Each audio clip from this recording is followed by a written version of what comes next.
नमस्कार, सी न्यूज भारत में आप सभी का एक बार फिर से स्वागत है। मध्य प्रदेश बुलेटिन में हम दिखाएंगे भोपाल में कैसे गांजा तस्करों को पुलिस ने किया गिरफ्तार और इंदौर में कैसे 25,000 पौधों का किया गया रोपण, और दिखाएंगे पन्ना में कैसे पुरी की तर्ज पर निकाली गई भगवान जगन्नाथ की रथ यात्रा। इन तमाम खबरों पर होगी विस्तार से चर्चा।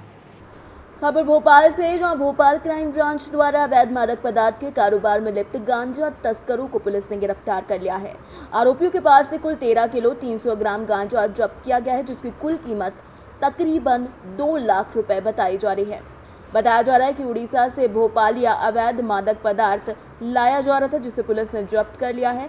आरोपियों के विरुद्ध अपराध की धाराओं में केस को पंजीबद्ध कर दिया गया है। आरोपियों से गांजे के संबंध में पूछताछ भी की जा रही है। आरोपियों को बताया जा रहा है कि ये गांजा को सस्ते दामों में लाकर भोपाल में थोड़ी मात्रा में खपाते हैं। आरोपियों से जब्त कुल अवैध मादक पदार्थ गांजा 13 किलो 300 ग्राम है, जिसकी कीमत तकरीबन 2 लाख रुपए बताई जा रही है। भोपाल से सी न्यूज संवाददाता राजेंद्र की रिपोर्ट। खबर दमोह से है, जहां बेटों के हाथ पीले करना सरकार की चिंता है और जिम्मेदारी भी है। ये योजना पूर्व मंत्री शिवराज सिंह चौहान ने शुरू की थी। वर्तमान में मुख्यमंत्री डॉक्टर मोहन यादव 49,000 की राशि का चेक दे रहे हैं, जो कि बेटियों के खाते में सीधा जाएगा।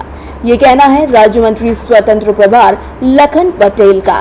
राज्य मंत्री लखन पटेल ने कहा कि मुख्यमंत्री कन्यादान योजना के अंतर्गत सामूहिक विवाह का आयोजन किया गया, जिसमें 791 जोड़े पंजीकृत थे। उनकी शादी करवाई गई है, जिसमें लगभग 25 से 30,000 लोग शामिल भी हुए हैं। कार्यक्रम में दमोह विधायक एवं पूर्व वित्त मंत्री जयंत कुमार मलैया, हटा विधायक उमा देवी खटीक, पूर्व विधायक राम भाई भी सम्मेलन में पहुंचे। साथ ही साथ कई और लोगों ने भी शिरकत की। बताया जा रहा है कि राज्य मंत्री ने बैग, बिछिया, वैनिटी बॉक्स और एक टंकी और 4 बर्तन भी लोगों को भेंट किए हैं। वहीं इस कार्यक्रम में मंच का संचालन महेश पटेल और अंकित पटेल ने किया और आभार प्रदर्शन लोकेंद्र पटेल ने किया। हुआ है आज मुख्यमंत्री कन्यादान योजना के अंतर्गत यहाँ सामूहिक विवाह का आयोजन किया गया था, जिसमें 791 जोड़ों के पंजीकृत थे, जिनकी शादियां हुई हैं। और यहाँ पर सभी प्रशासनिक अधिकारी, सभी हमारे कार्यकर्ता, चाहे वो ग्रामीण क्षेत्र के हों चाहे पथरिया के हों, सबने जो अथक प्रयास किया और जो ये कार्यक्रम को सफल बनाया, उनके लिए मैं बहुत बहुत बधाई देता हूं और उनको बहुत बहुत शुभकामनाएं देता हूं।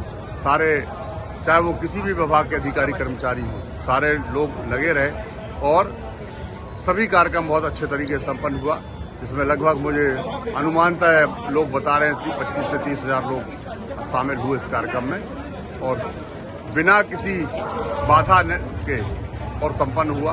इसलिए मैं सभी को, कार्यकर्ताओं को और सभी अधिकारी कर्मचारियों को, सभी को बहुत बहुत शुभकामनाएं देना चाहता हूं। टेंट वाले हों, चाहे पानी वाले हों, चाहे सांची के लोग हों, सांची के लोगों ने भी बड़ा सहयोग किया।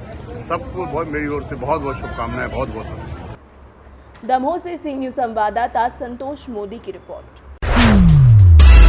खबर इंदौर से, जो हरियाली में भी नंबर 1 बनाने के लिए 51,000 पौधे लगाने के अभियान में अखिल भारतीय बलाई समाज और संत रामपाल महाराज सत्संग समिति के तत्वावधान में अपनी भागीदारी दर्ज कराई।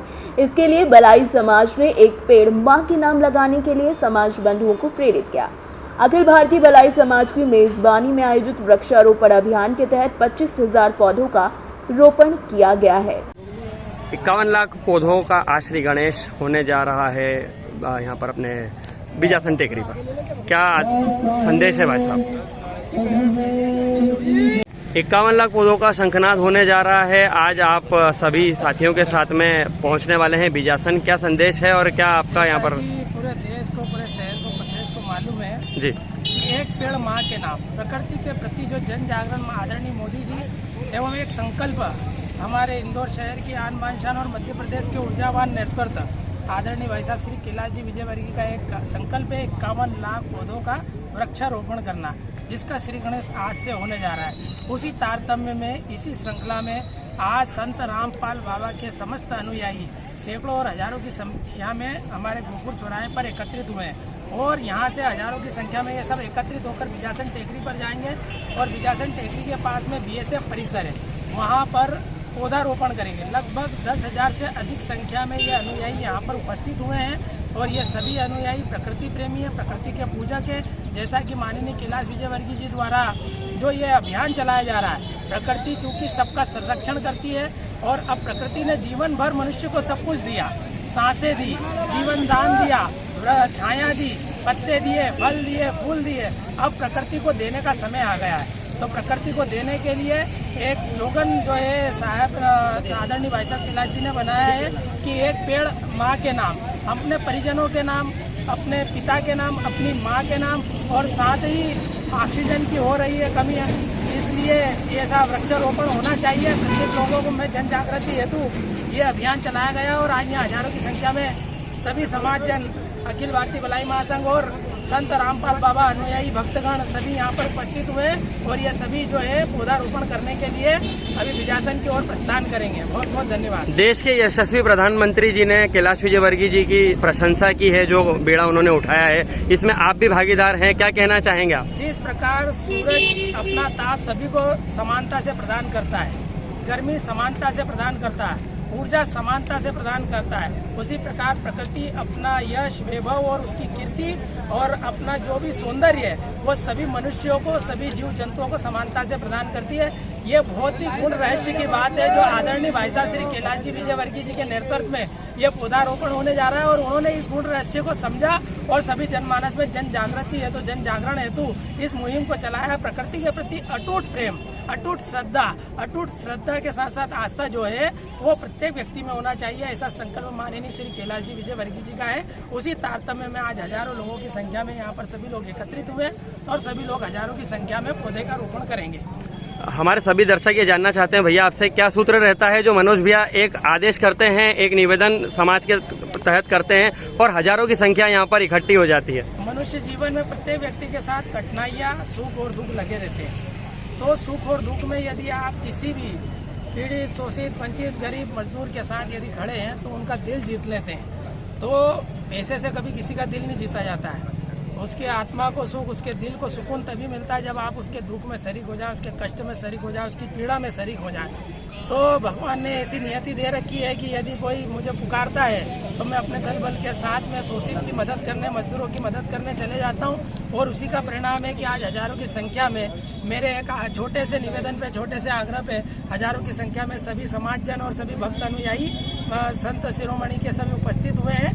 तो आज ये सब उसी का परिणाम है कि अपनी नियत और नेकी दोनों साथ होना चाहिए, नियत भी साफ होना चाहिए, मन पवित्र होना चाहिए, भाव पवित्र होना चाहिए, उसी के साथ काम करते रहना चाहिए। भागवत में जैसा कहा कर्मण्येवाधिकारस्ते, श्रीमद् भागवत का श्लोक है कर्मण्येवाधिकारस्ते माँ फलेषु कदाचन माँ कर्म फल हेतुर्भुर्माते संगो सत्व कर्मणि। तो जो जैसा करेगा वो वैसा भरेगा, तो नियत साफ होना चाहिए। तो इसलिए सभी लोग एकत्रित हो जाते हैं हमारे छोटे से आग्रह पे, ये उसी का परिणाम है। बहुत बहुत धन्यवाद। धन्यवाद आपको भी। मनोज इंदौर से सी न्यूज संवाददाता अंकित खरे की रिपोर्ट। खबर पन्ना से, जहां भगवान जगन्नाथ स्वामी जी की रथ यात्रा विधि विधान से निकाली गई। पन्ना के मंदिरों में काफ़ी ज़्यादा रौनक रही। धार्मिक आयोजन बड़े ही धूमधाम से यहाँ मनाए जाते हैं। 5 किलोमीटर की रथ यात्रा में हजारों श्रद्धालु भगवान की रथ यात्रा में शामिल हुए। पुलिस प्रशासन द्वारा चौप्पे चौप्पे पर पुलिस तैनाती की गई। भगवान जगन्नाथ की यात्रा में बुंदेली लोक कलाकार नाचते गाते देखे गए। पन्ना एसपी ने कहा कि पुलिस की चाक चौबंद व्यवस्था भी रही। कब तक चलेगी और किस तरीके से श्रद्धालुओं की आस्था है? ये उड़ीसा की तर्ज पर पन्ना में आज से 170 वर्ष से अधिक समय से राष्ट्रीय परंपराओं और पूरे ठाट बाट के साथ भगवान जगन्नाथ स्वामी जी की रथ यात्रा निकाली जा रही है। आज दोज के दिन भगवान यहाँ से जो है अपनी बारात लेकर जनकपुर के लिए रवाना हो रहे हैं और 2 दिन के रास्ते में पड़ाव के बाद तीसरे दिन चौथ के दिन भगवान का जगन्नाथ स्वामी जी का टीका होगा और वहाँ पे हजारों की संख्या में श्रद्धालु एकत्रित होंगे। आज कौन से रथ में कौन कौन सवार है? आज पहले रथ में भगवान बलभद्र चल रहे हैं, दूसरी रथ में उनकी बहन सुभद्रा जी और तीसरी रथ में स्वयं जगत के नाथ जगन्नाथ स्वामी जो है चल रहे हैं। कैसी आस्था है, कितनी भीड़ है? यहाँ बुंदेलखंड में इस रथ यात्रा को लेकर और भगवान जगन्नाथ स्वामी को लेकर बहुत सारी आस्था है। ये पन्ना बुंदेलखंड की या भगवान महाप्रभु जगन्नाथ स्वामी जी की रथ यात्रा बड़े धूमधाम से निकाली जाती है। इसमें पूरे मध्य प्रदेश, उत्तर प्रदेश, पूरे पूरे बुंदेलखंड से लाखों श्रद्धालु यहाँ आते हैं। यह यात्रा भगवान जगन्नाथ जी की पुरी से आज से 166 वर्ष पूर्व महाराज किशोर सिंह जूदेव जी पूरी अपनी राज सेना के सहित भगवान श्री जगन्नाथ जी को पुरी से पन्ना के लिए लाए थे। और यह भगवान की एक विशेषता कि केवल पुख नक्षत्र में ही भगवान की यात्रा चलती थी। जब पुख नक्षत्र माह में एक बार आता था, केवल एक दिन यात्रा चलती थी, फिर पड़ाव डल जाता था। ऐसे भगवान 166 वर्ष पूर्व भगवान पन्ना पधारे और उसके ठीक 10 वर्ष बाद 172 वर्ष से यह जो जगन्नाथ स्वामी जी की यह रथ यात्रा पन्ना से जनकपुर के लिए जाएगी। यह 3 पड़ाव में यहाँ तक जाती है। यह जो पर्व है यह 10 दिन का पर्व है। यह अमावस्या से प्रारंभ होता है और ये जाकर के एकादशी को भगवान अंदर जाते हैं। आज आषाढ़ मास शुक्ल पक्ष की द्वितीय तिथि को भगवान जगन्नाथ जी जनकपुर के लिए जाएंगे। आज भगवान पन्ना शहर से निकलते हुए लखूरन बाग में रहेंगे, वहाँ उनका विश्राम होगा और कल लखूरन बाग से भगवान श्री जगन्नाथ जी चोपड़ा मंदिर की तरफ जाएंगे। चोपड़ा मंदिर जाएंगे, वहाँ एक दिन विश्राम रहेगा और फिर भगवान जगन्नाथ जी का चौथ के दिन परसों जनकपुर में उनकी ससुराल में टीका होगा भगवान का और वहाँ वो फिर सप्तमी तक रहेंगे। सप्तमी को महारानी यहाँ से रथ यात्रा प्रारंभ होनी है और कुल मिला के 5 रथ हैं, यहाँ से 3 और आगे 2 जो जुड़ेंगे। और उसके बाद जो पूरा रूट है जहाँ से यात्रा जाएगी पुरुषोत्तम नगर, चोपड़ा और उसके बाद फाइनली मंदिर पर जनकपुर मंदिर पर, तो उसमें सारे पॉइंट्स पे पुलिस की व्यवस्था लगा दी है। जिन जिन जगहों पे यात्रा रुकेगी, रात में विश्राम होगा, वहाँ पर भी पुलिस की बैरिकेडिंग लगी है, वहाँ पे टेंटेज लग गया है, वहाँ पे पुलिस बल भी तैनात होगा। और अभी जैसा कि आप देख रहे हैं पुलिस बल जो है वो तैनात है और हमारा पूरा प्रयास रहेगा कि यात्रा जो है वो शांतिपूर्वक और हर्षोल्लास के साथ मनाई जाए। बिल्कुल सब कुछ है, हथियारबंद पुलिस वाले भी है क्योंकि सलामी भी लगती है और बाकी लॉ एंड ऑर्डर के हिसाब से भी जो है पुलिस बल जिस तरीके से लगना चाहिए वैसे पर्याप्त पुलिस बल हमने बाहर से भी मंगाया है। आईजी साहब ने भी पुलिस बल की व्यवस्था की है, बाहर से भी हमारे पास बल आया सहायता के लिए। पन्ना से सी न्यूज़ संवाददाता रीना सोनी की रिपोर्ट। फिलहाल मध्य प्रदेश बुलेटिन में बस इतना ही। देश दुनिया की तमाम खबरों की जानकारी के लिए जुड़े रहिए सी न्यूज़ भारत के साथ। हर खबर आपके साथ, आपके हाथ।